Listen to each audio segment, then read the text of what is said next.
Janji itu, janji yang dipecahkan itu ada pada diri kita masing-masing, yang ditunjukkan oleh akal.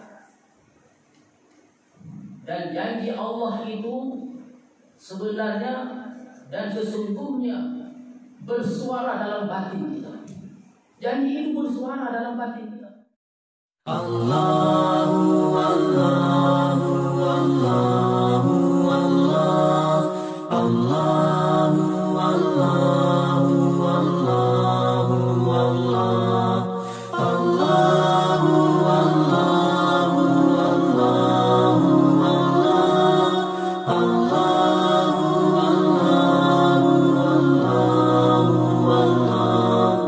Allahu Allahu Allahu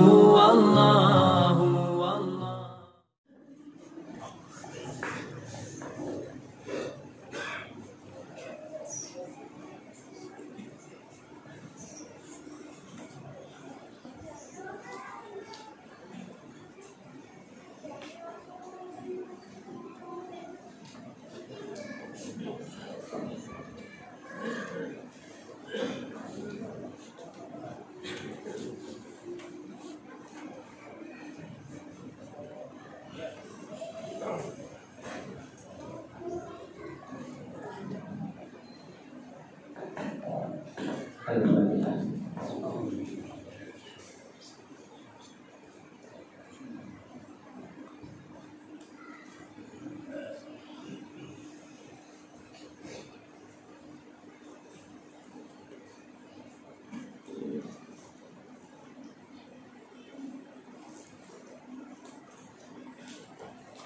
Bismillahirrahmanirrahim.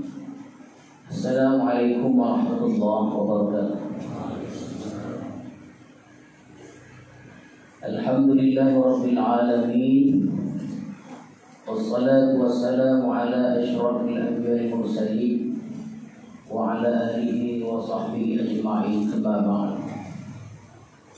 Tuan-tuan para khalifah, hadirin dan hadirat yang saya muliakan, marilah kita bersyukur kepada Allah Subhanahu wa ta'ala yang telah melimpahkan rahmat dan kurnia-Nya kepada kita semua. Salawat dan salam kita ucapkan dan kita sampaikan kepada Rasulullah sallallahu alaihi wasallam beserta keluarga, para sahabat dan para pengikut beliau. Mudah-mudahan kita mendapat syafaat beliau di hari kemudian nanti. Amin ya rabbal alamin.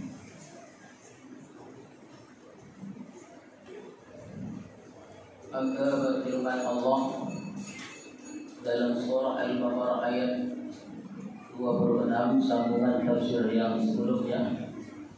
Firman Allah, Innallaha la yastahi an yadriba mathalan ma ba'udatan fama fawqaha. Sesungguhnya Allah tidak malu memberikan perumpamaan apa saja berupa ba'udah jamu fama fawqaha. Fawq ini artinya atas atau yang lebih kecil dari nyamuk itu. Jadi hadirin sekalian, Al-Quran untuk pertama kali diturunkan secara duf'atan wahidah sekaligus 30 juz ke Baitul Izzah, langit dunia. Dari langit dunia itu turunlah Al-Quran itu kurang sedikit dari 23 tahun secara berangsur-angsur kepada Rasulullah sallallahu alaihi wasallam. Terkadang Al-Quran itu turun, ayat-ayat diturunkan oleh Allah Subhanahu wa taala berdasarkan pertanyaan yang diajukan oleh kaum kafir Quraisy kepada Rasulullah. Bahkan di dalam Al-Quran ini sendiri banyak perumpamaan-perumpamaan. Itu sebenarnya supaya lebih memahami orang membaca cerita yang diceritakan oleh Allah Subhanahu wa taala. Terkadang ketika kita membaca Al-Quran, kita tak paham. Kita ambil terjemahan lalu kita artikan, kita tak paham. Tetapi bila kita membaca perumpamaan yang Allah berikan itu kita pun menjadi paham. Tetapi hadirin sekalian, perumpamaan yang disebutkan oleh Allah dalam Al-Quran dan disampaikan oleh baginda Rasulullah ke tengah-tengah kaum kafir Quraisy itu bermacam-macam. Disebutkan banyak hewan-hewan, binatang-binatang. Terkadang disebutkan Allah berikan perumpamaan seperti lalat, kemudian ankabut, laba-laba. Dan di sini disebutkan ba'udah, nyamuk.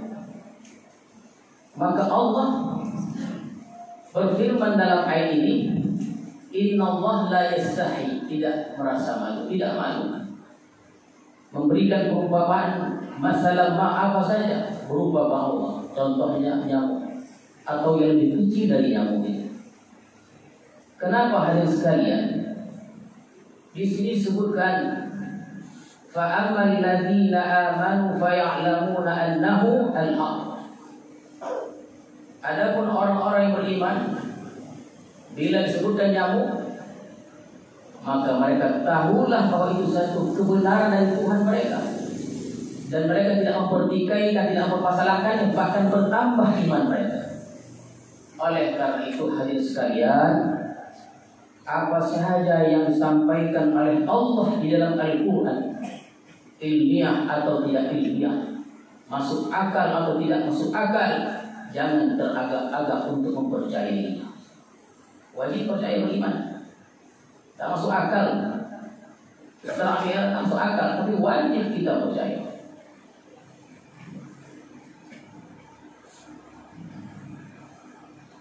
Wa ammal ladzina kafaru, adapun orang-orang yang kafir, fayaquluna ma ja'ala Allahu bihadza mathalan. Orang kafir pula berkata, apa maksud Allah ini?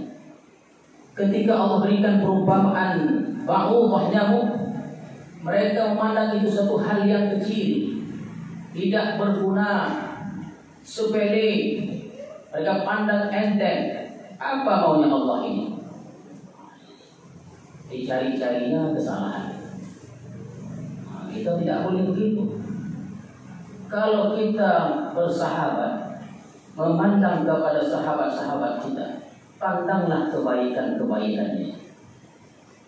Pandang kebaikan-kebaikan sahabat itu, pandang keburukan kita. Dalam berkeluarga begitu juga. Yang suami memandang kebaikan-kebaikan istri, yang istri memandang kebaikan-kebaikan suami. Jangan pandang kekurangan kesalahan. Bertahan lama. Jadi orang-orang kafir bertikaikan, apa ini? Maka kata Allah, Innallaha la yastahi. Allah tak malu. Tak malu Allah. Orang kafir tidak tahu. Pada 1430 tahun yang lalu, mungkin nyamuk ini tidak bermasalah, tapi sekarang masalah besar. Bahkan kalau saya tidak salah, dalam 80 hingga 100 tahun yang lalu, masyarakat Rau berbondong-bondong pindah ke Malaysia hanya disebabkan nyamuk malaria. Nyamuk malaria mungkin dulu tak ada. Ada mungkin kita tak tahu, tak sampai kita. Ba'udotam fama qawwa. Sebelum ini kami tinggal di Bandar Seri Putra Bangi, Kajang, Selangor. Di tempat kawasan kami tinggal itu, tuan-tuan sekalian, masyarakatnya dimanjakan dengan fasilitas semua yang ada. Tak payah ke Kuala Lumpur berjarak dalam 30 menit. Tak payah sana. Apa yang nak di Bali ada di Bandar Seri Putra ini. Lengkap semuanya, permainan, semua lengkap.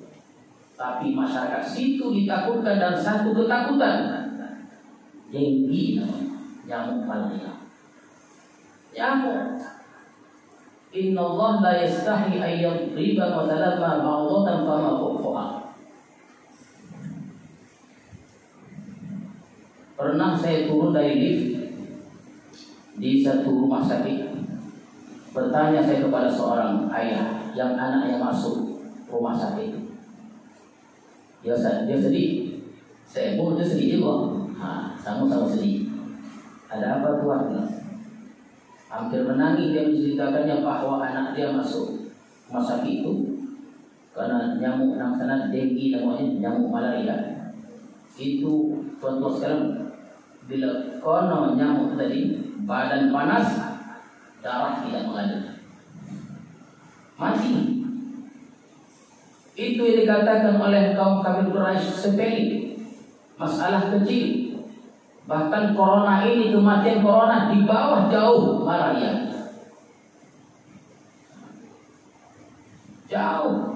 Kalau dibuat satu statistik, malaria itu kematian disebabkan malaria itu jauh lebih tinggi dari corona ini.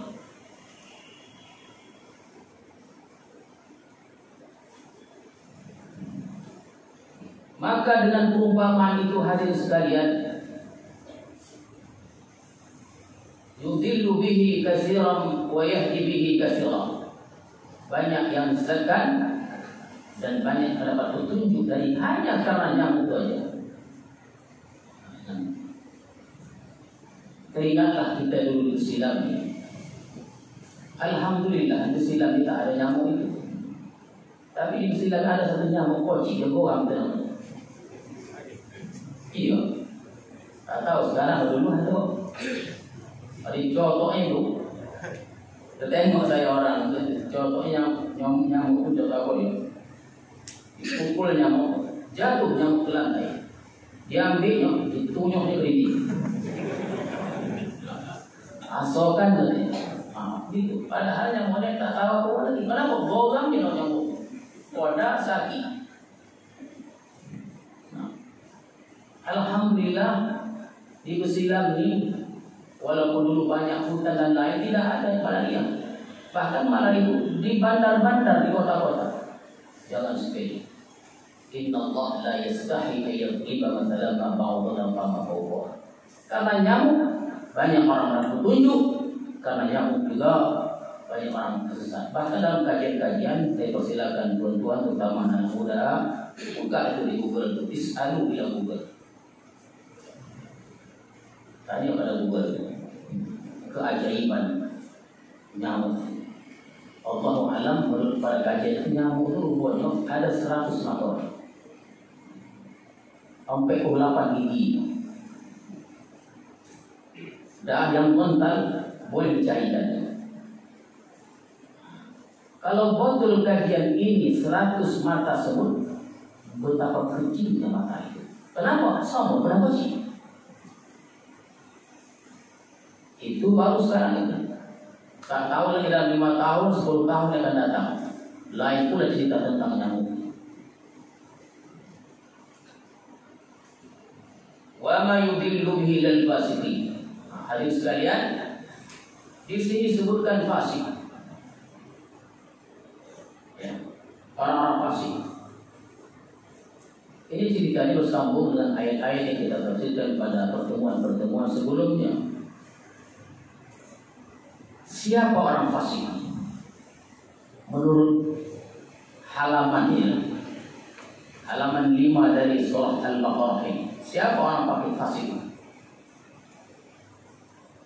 Kata Allah, alladzina yanquduna ahdallahi min ba'di mitsaqih. Orang-orang yang memecahkan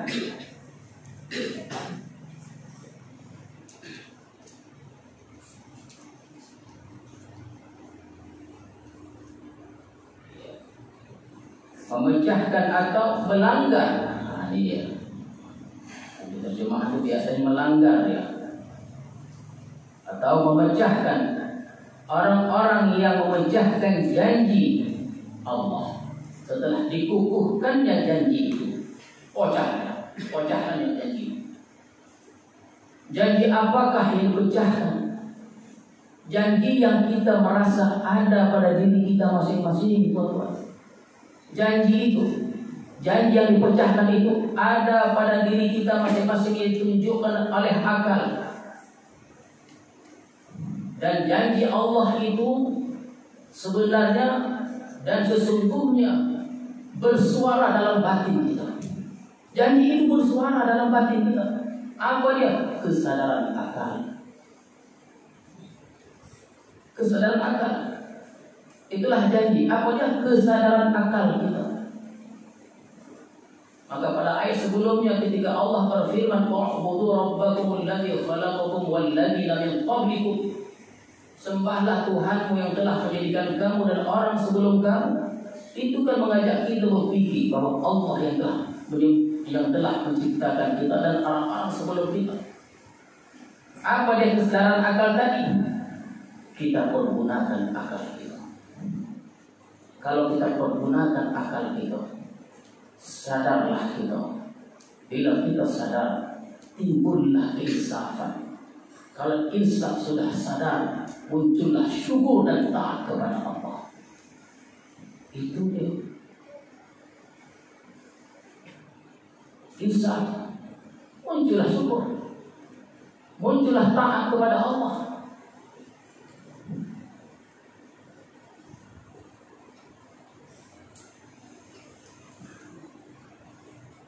Tapi kalau akal tidak dipergunakan, dia lebih mengutamakan hawa nafsunya. Akal tidak digunakan dan dia lebih tunduk kepada hawa nafsunya. Jadilah kata Allah, wa yaqta'una ma amara Allah bihi ay yusal. Maka dia akan memutus apa yang Allah perintahkan untuk dihubungkan. Karena nafsu bergejolak, dia mempertuhankan nafsunya, maka dia ta'un, memotong. Dia potong apa yang Allah perintahkan untuk dihubungkan. Apa yang potong? Apa yang dihubungkan? Akal sehat. Maulah akal sehat sampai ke penghujung natijah namanya. Akal sehat sampai ke penghujung itu natijah. Karena orang-orang kafir bila ditanya kepada mereka, siapakah yang menciptakan langit dan bumi? La yaqulunna Allah. Mereka pasti berkata Allah. Sampai situ akal sehatnya. Sampai situ akal sehatnya. Berhenti situ akal sehatnya. Dia katakan Allah. Sampai situ. Maunya akal sehatnya dihubungkan sampai ke penghujung. Ada keinsafan dan kesadaran. Ini tak ada.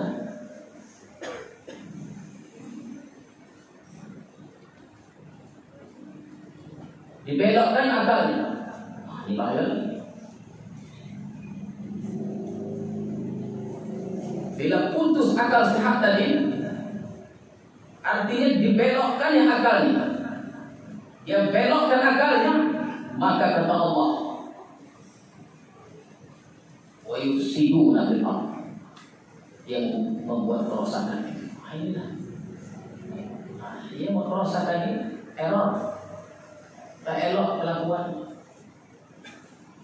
Dia membuat kerusakan. Kenapa dia putus akal sehatnya?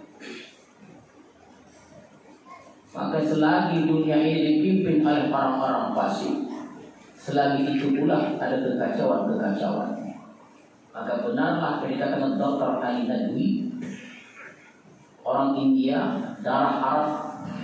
Apa kata beliau? Qad khasira al-alam binhitat al-muslim. Qad khasira al-alam binhitat al-muslim. Rugilah alam bila muslim jatuh. Kalau muslim jatuh, tidak memimpin, yang memimpin non-muslim, orang kafir, orang fasik, maka terjadilah kekacauan-kekacauan. Tapi lah tuan-tuan sekalian, kalau kita kembali pada takdir Allah, kalau kita belajar pada kitab Ihya Ulumuddin lagi, apa yang saya jelaskan ini, berhenti lagi kita, ilmu tak bertepi. Apa kata Ghazali? Bila dunia tidak kacau, bila dunia tidak ada sakit, bila tidak ada pertumpahan darah, bukan dunia nama. Solatullah. Begitulah kaya Nasrani. Macam berlawan dia, tidak. Dia tidak berlawanan. Jadi hidup kok jadi sholat. Kenapa? Karena ada itu kacauan tadi. Kalau hidupnya aman aja, tak ada dipikiran, tak sholat juga kata kita. Oh, itu perlu penamaan lagi lah, perlu diskusi lagi, perlu baca kitab lagi tentang apa yang disampaikan oleh Ghazali. Tapi kacau dunia ini kalau dipimpin oleh orang fasik.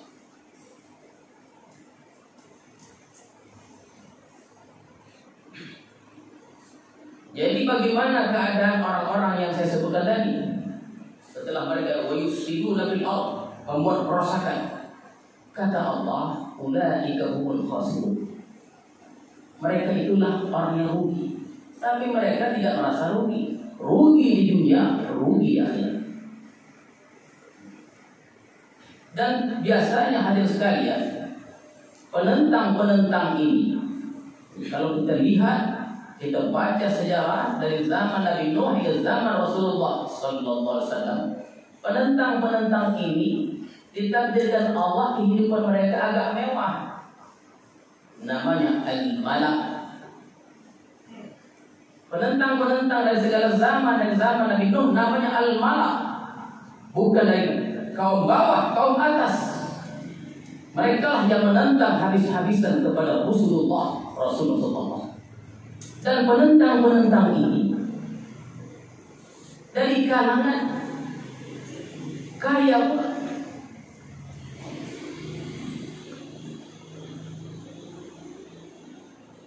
Mereka tunjukkan kemewahan mereka sehingga orang-orang yang lemah imannya memandang mereka itu betul.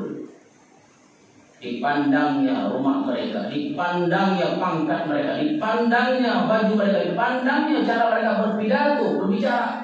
Bodoh. Tunggu dulu. Orang yang lemah imannya terbuka dengan mereka. Dan itu dibuktikan sejarah teman-teman sekalian dari zaman Nabi Nuh ke Rasulullah SAW. Itu pernah saya pesankan, saya bacakan kepada tuan-tuan sekalian ketika Allah berfirman, wasbir nafsaka ma'al ladzina yad'una rabbahum bil ghadati wal 'ashyi wal duha. Sabarkan dirimu wahai Muhammad, karena ketika Rasulullah berjalan di belakangnya kaum miskin semua. Abu Dzar Ghifari, Ibnu Mas'ud, Abu Hurairah, Bilal Rabah, Ammar, Yasir, itu pedalaman semuanya. Pakaian sakai tidak boleh menjadi perhiasan kepada Rasulullah. Macam kita berjalan dengan sahabat-sahabat terbang camping, malu betul. Tapi hati mereka bersih. Kita nak pilih pakaian yang cobang camping hatinya bersih atau sebaliknya, tentulah yang kita pilih adalah sahabat yang jiwanya bersih. Isbir kata Allah, sabar. Kita pun dituntut untuk sabar. Jangan pernah kita merasa malu dengan keadaan kita. Tidak apa sejuta manusia benci menghina kita, asalkan Allah sayang pada kita.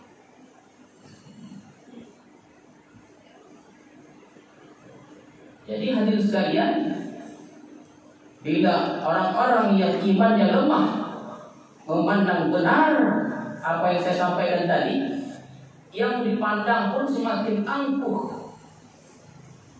Cakapnya didongak, itunya dikur, semakin angkuh.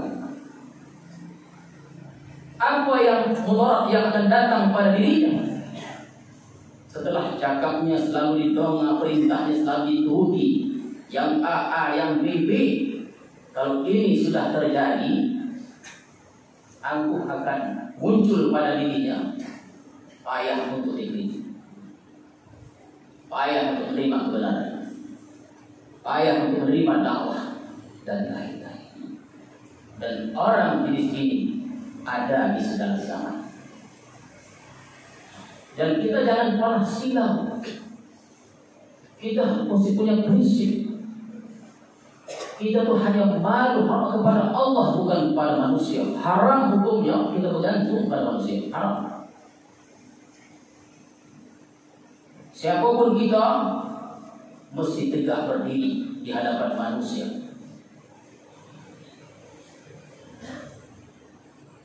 Hadirin sekalian, itulah mereka adalah orang-orang yang rugi.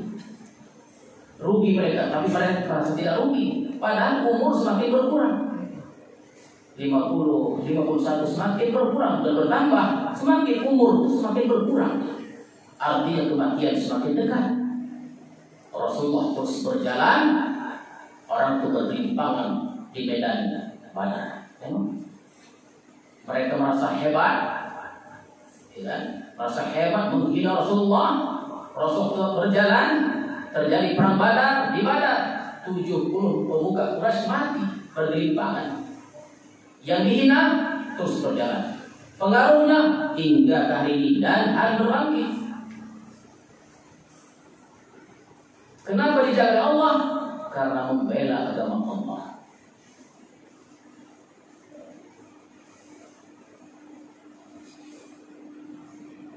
Kan hebat, ya. Jadi walaupun demikian mereka memutuskan, kemudian mereka orang rugi. Allah ini Maha Rahmah. Apa kata Allah? Membuat satu rayuan. Allah merayu. Kata Allah, "Kaifa takfuruna billah?" Bagaimana engkau kafir kepada Allah? Tengok. Allah ini Maha Rahmah. Begitu hebatnya dosa orang itu. Bahkan apabila kita berdosa dan dosa kita memenuhi langit, memenuhi bumi dan sampai ke langit dosa kita tadi, Allah akan ampunkan bila kita bertobat kepada Allah. Makanya hadis sekali ada dalam satu riwayat, Allah a'lam, itu ketika Fir'aun akan tenggelam dan merasakan mati. Ada riwayat mengatakan Fir'aun akan mengucap la ilaha illallah. Ada riwayat mengatakan bila Fir'aun mengucap la ilaha illallah, itu diampunkan Allah dosa Fir'aun. Lalu macam mana caranya? Nah, itu ada kita lamun. Masuk malaikat itu ke bawah dasar laut itu, diambilnya tanah hitam, dimasukin ke mulut Fir'aun. Tak jadi.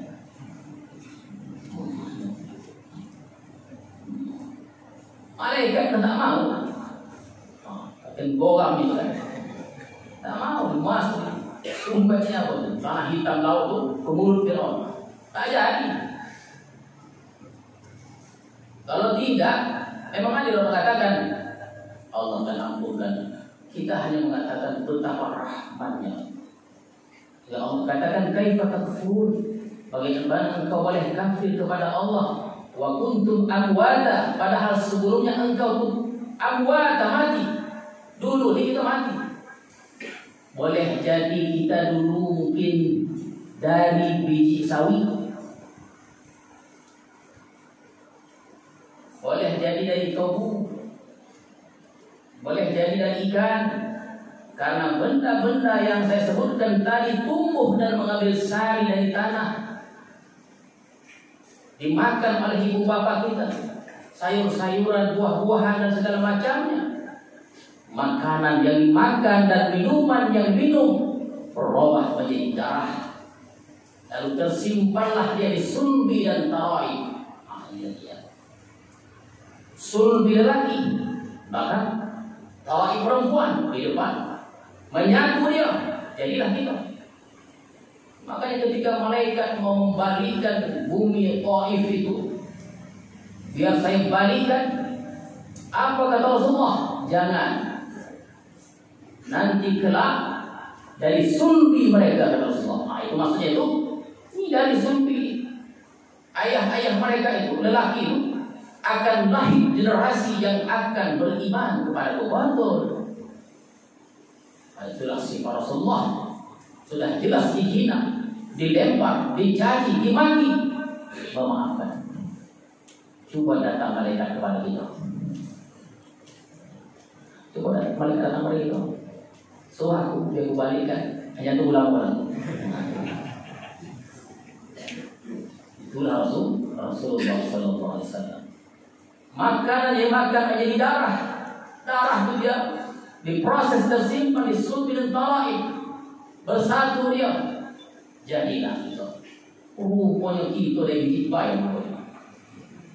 Jadi kita membusungkan dada berjalan di hadapan manusia, berpandang kita yang paling hebat.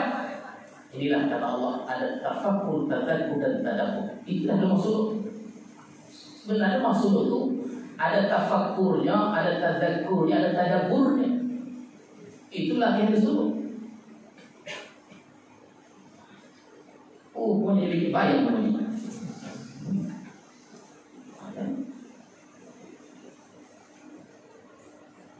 Fahyakum, hidup.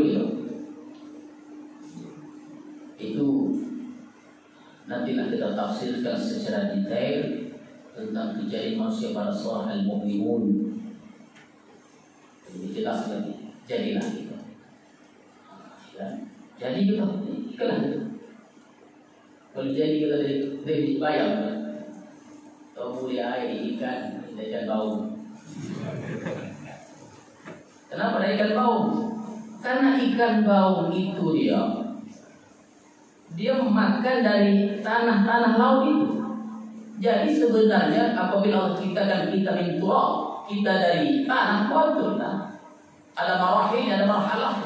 Karena segala yang kita makan itu tumbuh dan mengambil sari dari tanah. Tak ada yang di tanah, semua di tanah. Jadilah kita. Jadi hiduplah kita. Di perumpamaan hidup kita ini kata surah Kahfi itu apa tadi? Kama'in anzalnahu minas sama' fakhtalata bihi nabatul ardh fa asbaha hasiman tadluhu riyah. Kita ibarat pokok kelapa. Bila pokok kelapa dari kelapa tadi tanam dah. Kelapa jatuh dari pokoknya, tumbuh. Hebat. Setahun semakin kuat kelapa tadi. 2 tahun semakin kuat lah. 5 tahun semakin kuat, semakin kukuh nih. Yang pada akhirnya kelapa tadi tumbang atau ditumbangkan. Itulah kita. Jadi jangan kita tuh mengasuh hanya umum. Boleh jadi habis isya keluar di dosa buat apa? Buat apa itu? Tak tahu. Summa yumitukum. Kita nak hidupkan. Summa yumitukum. Allah matikan. Dan sebenarnya setiap hari kita lari dari kematian. Kita lari dari kematian. Setiap hari. Turun tangga pelan-pelan. Berjalan sebelah kiri supaya jangan dilanggar kaki. Ya. Panjat pokok kelapa pelan-pelan. Itu sebenarnya kita menghindar atau lari dari kematian. Setiap hari kita lari dari kematian. Tapi sesungguhnya bila kematian itu datang, macam manapun hebatnya kita, tak akan mampu kita menahannya. Summa yuhyikum umat. Diusunglah kita ke tanah kubur. Perlu saya sampaikan baru 7 langkah dulu dan 7 ini ya untuk saya. Itu baru kita keluar dari 7 langkah. Datanglah malaikat itu. Artinya kalau kita tak melangkah, malaikat tak datang. Bukan begitu pemahamannya. 1000 tahun Tuhan di situ, Tuhan di situ menjaga umat tidak bawa itu. Malaikat tak datang tuh. 7 langkah kita beranjak, datang malaikat. Itu betapa cepatnya malaikat datang. Bukan berarti tak melangkah malaikat tak datang. Malaikat ini sur aja. Malaikat sur aja. Nah, itu kalau kita beriman, hadis sekalian perbedaannya. Kalau kita beriman nih, saudara-saudara kita yang telah mati itu menyambut, mereka tahu, memberi kabar, oh sebulan datang, gembira. Tapi kalau kita banyak dosa kita tak pedulikan kok.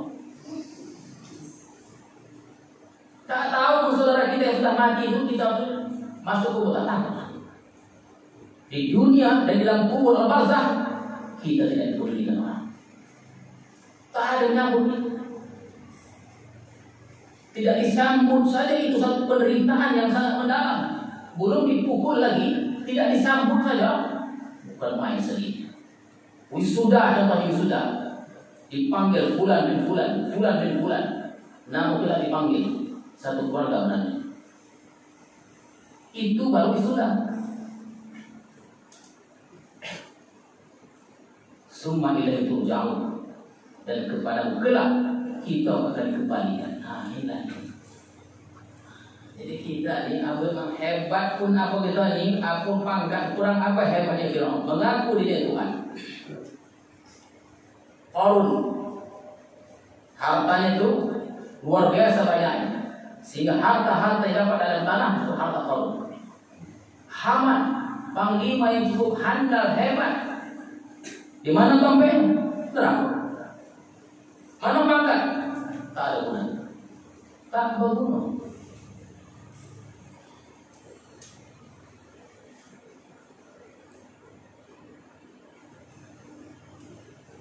Ayat terakhir, huwallazi khalaqa lakum, dialah yang telah menjadikan bagi kamu ma fil ardh, apa yang ada di bumi jami'an semua.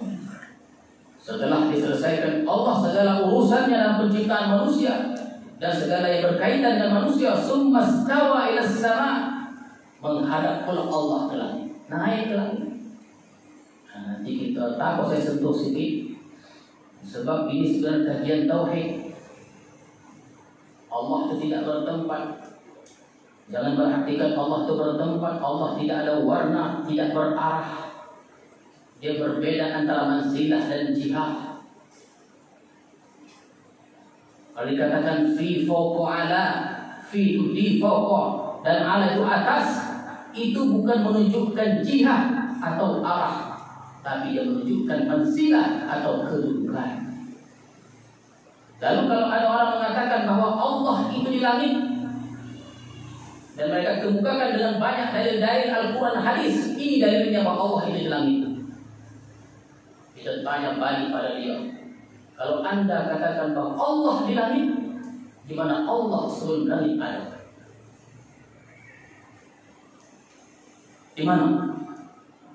Di mana Allah itu? Sebab Allah ini qadim, langit itu baharu. Allah ada, yang lain belum ada. Di mana Allah? Jangan coba-coba pandai-pandai. Ila sama fasawwahunna sab'a samawat. Ciptakan sab'a samawat, 7 langit atau tingkat. Ada orang bertanya lagi, Allah khalaqas samawati wal ardh, dalam surah Sajdah itu fi sittati ayyam.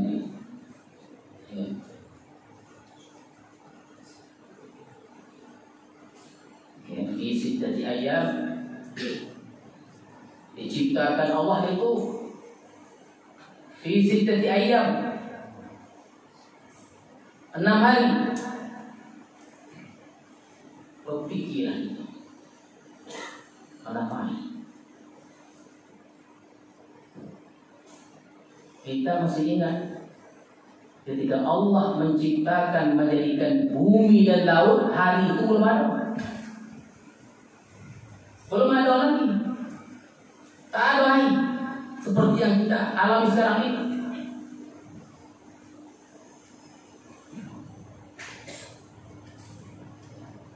Jadi setelah Allah selesaikan segala urusan di bumi, hadirin sekalian, naik ke langit. Disitulah kekuasaan Allah Subhanahu wa Ta'ala. Karena kalau kita baca surah Yasin itu, innama amruhu idza arada syai'an ay yaqula lahu kun fayakun. Jadi maka jadilah. Sonamnya Allah. Tapi Allah adakan malaikat, Allah adakan timbangan, Allah adakan mahkamah. Bukan Allah tidak berkuasa. Justru itulah menunjukkan kehebatan dan kekuasaan Allah Subhanahu wa Ta'ala. Wa huwa bi kulli syai'in alim.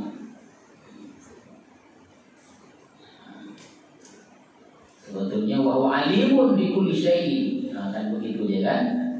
Begitu indahnya Quran, wa bi kulli syai'in alim, dan dia tiap-tiap sesuatu Maha mengetahui, atau Allah Maha mengetahui atas segala sesuatu. Jadi apapun yang kita kerjakan, yang kita amalkan, gerak-gerik kita, jangankan kita, hati kita, dan sesuatu yang kita niatkan, jauh Allah sudah tahu, tuan-tuan sekalian. Nah, inilah mudah-mudahan akan yang Allah anugerahkan kepada kita pergunakan dengan sebaik-baiknya supaya timbul keinsapan dan kesadaran, lahirlah syukur dan ihsan dan taat kepada Allah Subhanahu wa taala. Mudah-mudahan amin ya rabbal alamin. A'udzubillahi minasyaitonir rajim. Bismillahirrahmanirrahim. Alhamdulillahirabbil alamin wassalatu wassalamu ala asyrafil mursalin wa ala alihi wa sahbihi ajma'in. Allahumma ja'al jam'ana hadza jam'an marhuma wa tafarruqana min ba'dihi tafarruqan ma'suma. Allahumma zidna 'ilman warzuqna rahmatan wa hikmatan bis-salihin. Wa sallallahu ala sayyidina Muhammadin wa ala alihi wa sahbihi ajma'in. Alhamdulillah. Assalamualaikum warahmatullahi wabarakatuh.